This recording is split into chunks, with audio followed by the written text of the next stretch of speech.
It's football off season.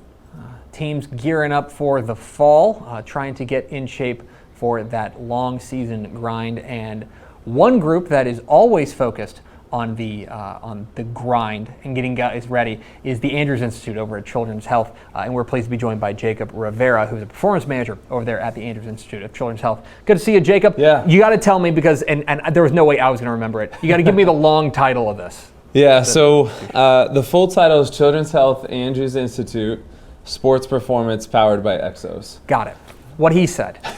He's a performance manager over there. So I guess tell me a little bit about your background and how you came to work with the Andrews Institute. Yeah, so I went to school at Arizona State for kinesiology, and I always had a passion for fitness, strength and conditioning, kind of everything in between.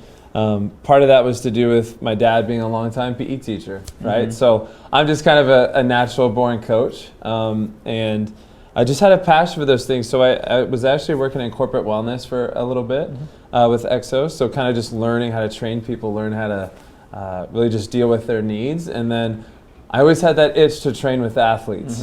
There was just that extra little push that you just don't always get on the fitness side. And so I knew that I wanted to be the type that pushes people to the limits. And so I moved out here about 7 years ago, right when our building was built. And so ultimately it's been a crazy journey, but trained a lot of athletes from, that's the beauty of what we get to do is we get to train, the 7, 8, 9-year-olds, and we also get to train athletes to prepare for the combine and professional athletes who are looking for a job, to the guy that has a week to train. Like it's kind of been everything in between. So a lot of different experiences in that time frame. So in this time of year, April getting into May, kind of the middle of the off season for football, what are you focusing on over there at the Andrews Institute? Yeah, so a lot of times, if you were to think about the NFL off season, right? January hits, you just came off playoff games, maybe you were at the Super Bowl, hopefully for a lot of people. But then also too, like your body's banged up, right? So what we try to do is we try to look at, all right, what are the things that are really needed early in the off season that really help set you up for the future? But if we were to just look at like a regular athlete, this time frame is really important. When I was a kid, being a multi-sport athlete was probably what I was doing right now. I wasn't thinking about football. I was thinking about what my track meet was going to be that next weekend or whatever else. But one of the things that we're really focused on is earlier in the off season, you want as much of an approach on what happened previously. So whether it be you have a banged up knee, whether you have a banged up shoulder, like now's the time to really attack those different, we use a fancy term called asymmetries. That just means areas of the body that are problematic and different than the other side, putting you at risk for injury, right? So you're trying to do things that help to prevent that in the future. And then as you progress through the off season, really, as a strength coach, I'm trying to think of what's the stimulus that's going to allow me to work backwards from what they need to have at their peak. Okay, yeah. Right? So just like in August and September when football games are starting, what do I need athletes to be able to handle? What are the stresses that I have to be able to handle? And how can I work backwards from that through my training? Whether it be the speed, the agility, the strength training, how can I improve those qualities over the long term that eventually lead me to that place of I'm peaked, ready to play football? Now, you guys have a camp coming up this weekend. Can you tell me a little bit about that? Yeah, so one of the things we've wanted to do that we've kind of recognized in the market people need help with is how do you run correctly? How do you sprint correctly? How do you change directions correctly? How do you jump? How do you land? How do you do these things that athletes are supposed to do? But sometimes it gets drowned out in a lot of skill-based practice of how do I throw the baseball? How do I do these different things?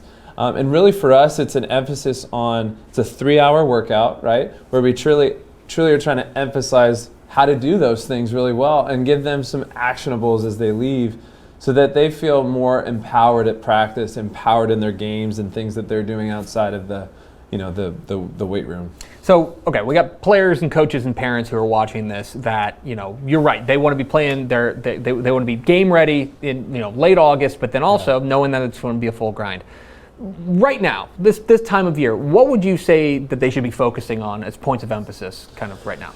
Yeah, so points of emphasis are, especially now that it's getting towards May, you're going to start having 2-a-days and stuff like that in football, and your intense training program. So my emphasis is always going to look at how does an athlete become more ready for what they need to be able to do. We call it at Exos readiness. So readiness is this idea of, are you sleeping correctly? Are you getting enough sleep? Are you waking up through the night? How's your nutrition look? How's your training look, right? Training is really one component of the entire model, so we have to consider that too. What's your recovery routine? Are you foam rolling at night? Are you stretching? Are you doing some sort of meditation practice, prayer practice, breathing practice?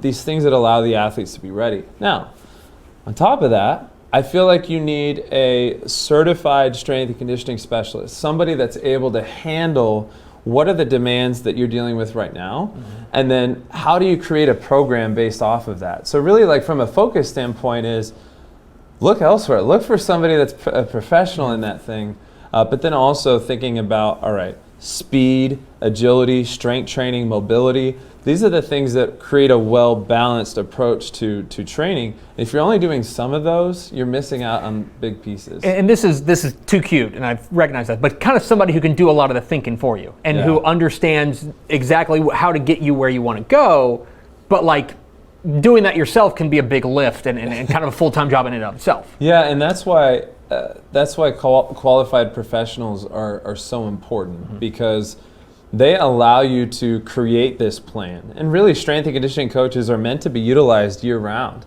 They're meant to be utilized in acute periods of, I need this, I need X, Y, or Z to happen, but then also throughout the year to help you to understand those waxes and wanes of like your training.